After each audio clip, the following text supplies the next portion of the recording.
રાજ્યમાં એક જ મહિનામાં એસીબીએ આવા 30 જેટલા બાબુઓને લાંચ લેતા ઝડપી પાડ્યા છે, જેમાં ઘણા અધિકારીઓ પણ સામેલ છે. અમે તમને માર્ચ મહિનામાં એટલે કે માર્ચ એન્ડિંગ દરમિયાન ઝડપાયેલા કેટલાક લાંચિયા બાબુઓ વિશે જણાવીએ, જેથી તમને ખ્યાલ આવે કે કેવી રીતે તેઓ પોતાના ઘર ભરે છે. જે અધિકારીઓ અને કર્મચારીઓ લાંચ લેતા ઝડપાયા છે તેમની યાદી ખૂબ લાંબી છે. સૌથી પહેલા નામ વિનોદ કુમાર હરિકાંત શર્મા, જેઓ વડોદરામાં પીએફ ઇન્સ્પેક્ટર એટલે કે એન્ફોર્સમેન્ટ ઓફિસર તરીકે ફરજ બજાવતા હતા. પરંતુ સાહેબને લાંચ લીધા વગર ચાલતું જ ન હતું ને એના વિના કોઈ કામ પણ કરતા ન હતા. આખરે તેઓ 40,000ની ફક્ત 40,000ની લાંચ લેતા એસીબીના હાથે રંગે હાથ ઝડપાઈ ગયા. તેવી જ રીતે 21 માર્ચના રોજ સાબરકાંઠાના પોશીના પોલીસ સ્ટેશનમાં ફરજ બજાવતા કોન્સ્ટેબલ રાકેશ ડાભી ₹12,500ની લાંચ લેતા ઝડપાઈ ગયા.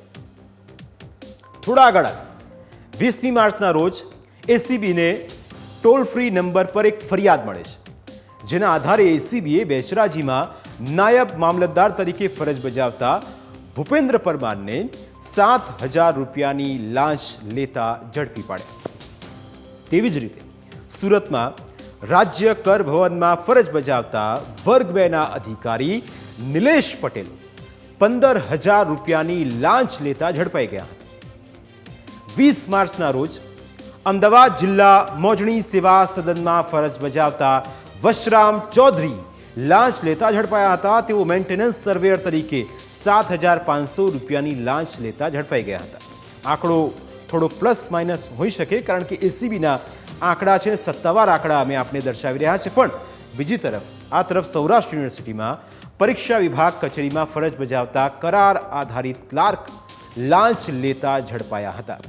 ક્લાર્ક હિરેન પદવાણીએ ₹5,000ની લાંચ લીધી હતી.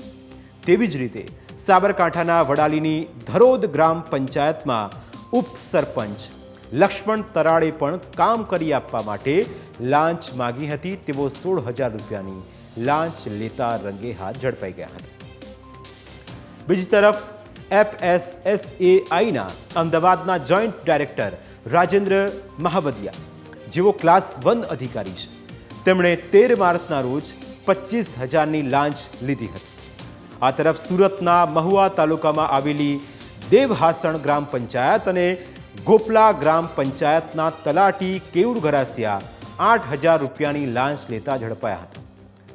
આ ઝડપાયા એટલે આંકડા આપણી સામે આવ્યા, પણ 8,000ના 8 લોકો પણ આવી જાય તો પણ અધિકારીનું કામ થઈ જાય. એનું ગણિત બહુ લાંબુ છે, એ વિસ્તારથી ચર્ચા એના વિશે પણ કરીશું. પણ ગાંધીનગરમાં જૂના સચિવાલયમાં વેરા અધિકારી તરીકે ફરજ બજાવતા સુરેન્દ્રસિંહ પુરોહિત 10,000ની લાંચ લેતા ઝડપાયા હતા. આમ લાંચિયા કર્મચારીઓ અને અધિકારીઓનું લિસ્ટ બહુ લાંબુ છે. આ તો ફક્ત એક જ મહિનામાં ઝડપાયેલા બાબુઓ છે. જો આખા વર્ષના આંકડા કાઢવામાં આવે તો અંદાજે રાજ્યમાં 500 જેટલા કર્મચારીઓ અને અધિકારીઓ લાંચ લેતા ઝડપાયા છે.